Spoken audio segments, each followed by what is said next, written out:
Hi everyone, this is your instructor Marilyn Picol. So for today's video, we will be discussing about chemical quantities. So this is a two-part series. So etong part na to will only be for a few topics, so before the midterms. And then yung part 2 nito, we will be discussing that after the midterms. So this is chemistry for our lecture. This is for week number 8. So let's first start with our learning objectives. All right, so at the end of the lesson, students must be able to calculate the number of moles of an element in a given number of moles of a compound, and then calculate the molar mass of a chemical formula of a substance. Use molar mass to convert between grams and moles. Okay. Since we'll be discussing about chemical quantities, expect nyo na po na marami tayong gagawing mga calculation. So this is where what we have learned in week number 2, yung mga math review natin na ginawa, dito po natin siya gagamitin. Okay, so for the mole is referring to it's like a unit. Okay, it's like a unit of counting. So particularly, particles such as atoms, molecules, and ions are counted by mole. So ito po yung ginagamit natin na unit para po bilangin yung mga atoms, molecules, and atoms kasi sobrang liliit niya. Okay, so kung halimbawa bumibili tayo ng 1 dozen of eggs. So, ang 1 dozen is equivalent to 12, di ba? That's 12 items. Yung katumbas nun, pagdating sa chemistry, mole. Okay, so mole yung ginagamit natin. So, this number is actually equal to 6.022 times 10 to the 23rd particles. Okay, so imagine yung ganung karami yun. It's like, ito po yung number na yon, yung 6.022, and then mag-a-add kayo rito ng 20 na zeros. Okay, so ganun kalaki yung number na yun. And hindi mo nga siya mababasa as millions. Actually, mas malaki pa siya sa millions or billions or trillions. So this is what we call as the Avogadro's number. For example, if you have 1 mole of carbon, okay, so 1 mole of carbon contains 6.022 times 10 to the 23rd carbon atoms. And if you have, let's say, 1 mole of water, so that contains 6.022 times 10 to the 23rd water molecules. Okay? Now, ito pong mole, pwede rin po natin siyang gamitin as a conversion factor. So, we can use this in our conversion. So, for example, how many molecules of carbon dioxide is present in 5 moles of carbon dioxide? Okay. So, kung natatandaan nyo last time, diniscuss natin sa conversion of units, kung ano yung unit na gusto nating makancel, siya yung ilalagay natin doon sa denominator. So, for this one, we can have this. So, ito po yung ating given, yung 5 moles of carbon dioxide. Mumultiply natin siya dito sa ating conversion factor. That for 1 mole of carbon dioxide, you have 6.022 times 10 to the 23rd molecules of carbon dioxide. Okay? So, gusto natin malaman ilan ba yung molecules na meron doon sa 5 moles. So, we will use this conversion factor, and like what I've said, since ito yung unit na gusto nating matanggal, ito yung unit na ilalagay natin sa baba. Okay, pagdating doon sa ating conversion factor, ito po yung ating conversion factor. So, this one will be canceled. Okay, so ano na lang matitira? Ito na lang po, molecules of carbon dioxide. Now, if you will input this in your calculator, dapat meron kayong calculator na naka-scientific mode. Okay, pag sinabi natin naka-scientific mode, yung lalabas sa sagot dyan is naka-scientific notation. Ito po yung ating scientific notation. Yung merong times 10 raised to a certain number. Now, in this case, iba-iba po kasi yung functions ng calculators po natin. Okay? Pero typically, kung kasya yan, I could say na generally sa mga calculators, ganito po pag-input ng scientific notation. So ito, i-input nyo yung 6.022, and then itong times 10 raised to the 23rd. Ang hahanapin nyo po sa calculator, itong function na to, exp. Hanapin nyo to, itong button na to, exp. And then, tsaka nyo ipapress yung 2 at tsaka 3. Okay? Ulitin ko ha. Yung times 10 raised to the 23rd, hindi nyo siya input sa calculator as is. Okay? Kasi magkakamali kayo ng sagot. So, typically, nga hanapin nyo sa calculator yung may function na exp. Okay? Pipress nyo muna yung exp. Kasi yung exp, katumbas na yan ng times 10. Alright? And then, tsaka nyo i-input yung inyong exponent. In this case, it's 23. Okay, so ganun po yung pag-input. So usually ginagawa ko dyan, ito muna yung ini-input ko, yung naka-scientific notation, bago yung times 5. Okay, bago tong another factor. Alright? So, ganun po. So, please make sure that you know how to use your calculator. Ngayon, since ang mga calculators natin ay magkakaiba, I suggest na reviewin nyo po, hanapin nyo po yung inyong user's manual kasi doon nyo po makikita yung specific instruction kung paano mag-input ng may exponent. Na may, rather than exponent, it's called this is the scientific notation. Dapat naka-scientific notation siya. Okay, so if we will solve this using our calculator, we'll be able to get this 3.01 times 10 to the 24th molecules of carbon dioxide. So ito po yung bilang ng molecules ng carbon dioxide na meron kayo for 5 moles of carbon dioxide. Okay, so tandaan nyo to ha kasi ganito lang naman kasimple yung mga conversions natin. Okay, so you will come up with a conversion factor and then kung anong unit na gusto nyong maalis, yun ang ilalagay nyo sa pinaka-denominator ninyo when you convert that into a fraction. Okay, so now, let's do another one. So, how do we calculate the moles of an element in a given compound? Okay, so, for example, how many moles of carbon are present in 1 mole of aspirin? Okay, so yung aspirin natin, ito po yung kanyang chemical formula. You have C9H8O4. Okay, so how do we solve this? So first things first is that you have to identify yung ating conversion factor. So paano natin ma-identify yung conversion factors natin? Titingin po kayo dito sa ating chemical formula. Okay? Now, the chemical formula tells you ilang moles of that element ang meron doon sa compound na yun for 1 mole of that compound. So, for example, in this case, ito, pwede natin sabihin that for 1 mole of aspirin, you have 9 moles of carbon. Saan ko nakuha yung 9? Dito po, sa subscript. Okay? Yan. So, similarly, pwede ko rin sabihin that for 1 mole of aspirin, you have 8 moles of hydrogen. Ito yung kukunin nyo, yung subscript. So, another one, pwede nyo rin sabihin na for um, 1 mole of aspirin, you have 4 moles of oxygen. So, para lang siyang ratio and proportion. Okay? So, in this case, kung ito po yung gagamitin natin na conversion factor, that for 1 mole of aspirin, you have 9 moles of carbon. At gusto nating malaman kung ilang moles of carbon ang present sa 1.5 moles of aspirin. So, gawin lang natin, sulit ulit natin yung given dito. So, don't forget to indicate kung ano po yung element. Kasi, pag hindi nyo po nilagay yung element dito, malilito kayo or yung compound. Okay? So, make sure that you put the element or the compound in your labels.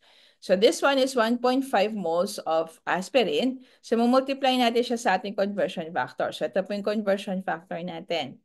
So, you have 9 moles of carbon for every 1 mole of aspirin. So, na mangyayari, makakancel yung mole ng aspirin. So, maiiwan na lang is yung moles of carbon. Okay, so remember, nagka-cancel tayo kapag yung numerator at saka yung denominator is equal to 1. So, ano na mangyayari dito? So, gagawin natin, this is now 1.5 times 9. So, you will get 13.5 moles. So, this is 13.5 moles of carbon is present in 1.5 moles of aspirin. Okay, so madali lang po, diba? So again, titingnan nyo lang yung inyong chemical formula kasi yun ang magsasabi sa inyo kung ilang moles ng element meron sa compound na yon. Okay, so let's try another one. So this time, we're asked how many moles of aspirin is contained in 0.4 moles of oxygen. Okay, so parang ito rin yung kanina, medyo pinagbaligtad lang. So in this case naman, ang hinahanap naman natin is ilang mole ng aspirin meron sa 0.48 moles of oxygen. So katulad na banggit ko kanina, ang una yung titingnan para malaman nyo yung number of moles sa isang mole ng isang compound. Number of moles of the element is by looking at the subscript. So oxygen tayo interested sa ito. Now, ano yung subscript ng oxygen? So that is 4. So ibig sabihin, meron kang 4 moles of oxygen for 1 mole of aspirin. So kaya ito po yung ginamit natin na conversion factor. So as you can see here, in this case, yung moles of oxygen, nilagay ko sa denominator kasi siya yung gusto kong ma-cancel. Okay, so this is now 0.48 moles of oxygen times 1 mole of aspirin over 4 moles of oxygen. So what will happen now is makakancel yung unit natin ng moles of oxygen. So may iwan na lang tayo ng moles of aspirin. So this is just like saying you have 0.48 times 1 divided by 4. So ang sagot po is 0.12. So now you have 0.12 moles of aspirin and 0.4 moles of oxygen. Okay? So parang pinagbaligtad lang ulit yung sa kanina. So basta ang point is kung anong unit na gusto nyo ma-cancel, ilalagay nyo po siya sa denominator. Okay, now when we speak of the molar mass, ang molar mass ay parang molecular mass. Okay, so kung matatandaan nyo last time, di ba, tinuro ko sa inyo kung paano kumuha ng molecular mass. Kasi ang gagawin lang natin doon, titingin lang po tayo doon sa um, ating periodic table. Hanapin natin yung ating atomic weight. So similarly for molar mass, so i-relate lang natin yung molar mass into 1 mole, okay? And then, gaano karami in grams yung bigat ng ating mga molecules na present, okay? Or in this case, ilan yung pinakasum ng mga ng mga elements na present doon. So for example, we need to calculate the molar mass of lithium carbonate, which is used to treat bipolar disorder. Okay, so ito po yung ating um, chemical formula. Okay, always remember na napaka-importante nung meron kayong reference. So make sure that you have your periodic table with you kasi doon niyo po makikita yung atin pong mga atomic masses. So last time, pinakita ko sa inyo in terms of atomic mass units. So this time naman, ang gagamitin na naman natin na unit ay grams. Okay? So based on the periodic table, ito po makikita natin. For 1 mole of lithium, o yung mismong, ito po yung 6.941, ito po yung atomic mass units. Okay, so instead of using AMU, gagamitin natin ay G. Okay, grams. So 6.941 grams of lithium. And then for 1 mole of carbon, you have 12.01 grams of carbon. So again, ito ay kinuha ko sa aking atomic mass. And then for 1 mole of oxygen, meron akong 16 grams of oxygen. In reality, this is 15.99. Okay, so medyo mahaba lang yung decimal, so ni-round off na lang natin into 16. Okay, so ito po yung base sa periodic table. Again, kinuha po natin to sa ating mga atomic masses. Okay, now, based on your chemical formula. Okay, so tingnan natin yung chemical formula natin, no? Lithium carbonate. So, ibig sabihin, meron kang 2 moles of lithium base po dito sa ating subscript. Meron kang 1 mole of carbon kasi yung carbon wala naman siyang subscript. So, ibig sabihin, meron kang 1 element of that. And then you have oxygen. Okay, so sa oxygen, meron kang 3 moles. Okay, dito natin siya nakuha sa subscript. Okay? So now, ito ngayon yung gagamitin natin na given to calculate. Okay, now, let's move on here. Okay, so ang tinatanong sa atin ay calculate the molar mass. Okay, molar mass. Okay, now, base po dito, kailangan natin kuhanin ilang grams of lithium meron doon sa 2 moles of lithium. Okay, so parang yung conversion factor din na ginawa natin kanina. So gagamitin lang natin itong conversion factor na to. Ito po yung nanggaling dito sa first one, this one. Okay, this is your conversion factor. And then itong 2 moles na to nanggaling doon sa ating chemical formula. Okay, so what am I gonna do? So as you can see here, makakancel po yung moles of lithium. Okay, so may iwan ka na lang ng grams of lithium. So it's just like saying you have 2 times 6.941. So this will give you 13.8 grams of lithium. You will use your calculator. Okay, next, tingnan naman natin yung sa ating carbon. So meron tayong for 1 mole of carbon, you have 12.01 grams of carbon. So again, makakancel yung mole of carbon. So ito is equal to 12.01 grams of carbon. And finally, meron tayong oxygen that is 3 moles. Okay, so gagawin lang natin yung 3 moles of oxygen, imumultiply natin dito sa 16 grams. So this one here will be cancelled. Okay, so we have 48 grams of oxygen. Now, to get the molar mass, ang gagawin nyo lang po, kukunin nyo lang po yung total nito. Okay, so yan. Ito-total nyo lang siya. So what you will get here is 73.89 grams. So this is the molar mass of 1 mole of lithium carbonate. Okay, so ganun lang po kadali. Or in short, kung gusto niyo ng shortcut, ganito lang po ang gagawin nyo. So babalik lang ako dito sa aking um, chemical formula. Okay? Pinaka-shortcut po niyan, ganito gagawin. Kukunin nyo muna yung atomic masses ng bawat isang element and then imumultiply nyo siya kung ilan yung subscript. Okay? Dito sa chemical formula. Okay, so, ganun lang. So, yung ginawa ko is parehas lang nun. Okay? It's just that here, ginawa ko lang siyang mas detailed so para mas makita po ninyo kung paano po siya nakuha. Okay? Using our conversion factors. Alright. Now, let's do some mole conversions kasi dito nyo to gagamitin eh. Okay, ulitin ko ha. Para makuha nyo yung molar mass ng isang compound, so ililista nyo muna lahat ng elements na meron doon. And then, kukunin nyo yung atomic masses and then imumultiply nyo siya kung ilan yung subscripts na meron, kung ilang atoms meron yung bawat isang element. And then after that, kukunin nyo na yung pinaka-grand total. Okay, so for you to get the molar mass of your compound. So now you will use that for your mole conversions. Okay, so for example, hot packs are used to reduce muscle aches, inflammation, and muscle spasms. A hot pack consists of a water bag and an inner bag containing 10.2 grams of calcium chloride. Okay, calcium chloride. So when the bag is broken, the calcium chloride dissolves in the water and heat is released. So how many grams of chlorine are in the calcium chloride in the inner bag? Okay, so ang tinatanong po sa atin ay ilang grams daw ng chlorine meron doon sa 10.2 grams of calcium chloride. Okay, so mukhang complicated pero actually simple lang po yan. So kailangan lang natin gamitin yung mga conversion factors na inaral po natin kanina. Okay, let's move on. So based on sa periodic table natin, okay, ito po, ang una natin gagawin, kukunin muna natin yung mga atomic masses, okay, ng bawat isang um, element. Okay, so if we will relate that to the mole, so meron tayong 1 mole of calcium, that's 4.08 grams of calcium. And then for 1 mole of chlorine, you have 35.45 grams of chlorine. Ayan. Sorry, typo error lang po to. Lagyan natin ng L. Okay, ulitin ko ha. Ito po ay kinuha natin sa ating atomic number, sa ating atomic mass sa periodic table. Now, based on your chemical formula for calcium chloride, so ibig sabihin nito, meron kang 1 mole of calcium and then meron kang 2 moles of chlorine. Okay. Now, from here, ano pong gagawin? Imumultiply lang po natin yung dalawa. Okay, so like this.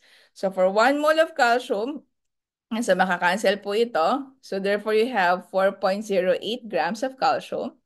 And then for chlorine, makakancel din po rito yung moles of chlorine. So you have 2 times 35.45 grams of chlorine. So you'll get 70.90 grams of chlorine. So to get yung pinaka-molar mass ng 1 mole of calcium chloride, add lang po natin to. Yan. So kaya makukuha po natin dyan is 110.98 grams. This is for the molar mass of your calcium chloride. Okay, now, ang tanong, kung meron kang, sabi dyan, ilang grams nga ulit yon. So, we have 10.2 grams of calcium chloride. Ilang grams daw doon yung chlorine. Okay?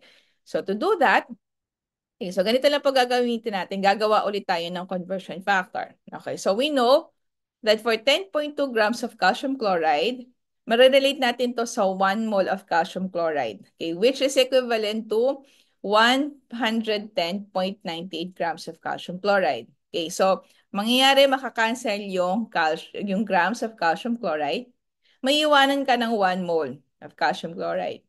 Pero ang alam natin is that for 1 mole of calcium chloride, meron kang 2 moles of chlorine. Ba? So based dun sa ating chemical formula. So again, multiply lang natin siya doon. So ito ay makakancel. So may iwan ka na lang ng 2 moles of chlorine. Kaya lang hindi moles ang kailangan natin, kundi grams. Okay, so ilang grams? So, multiply ulit natin siya sa conversion factor. That for 1 mole of chlorine, you have 35.45 grams of chlorine. So this one now will be canceled.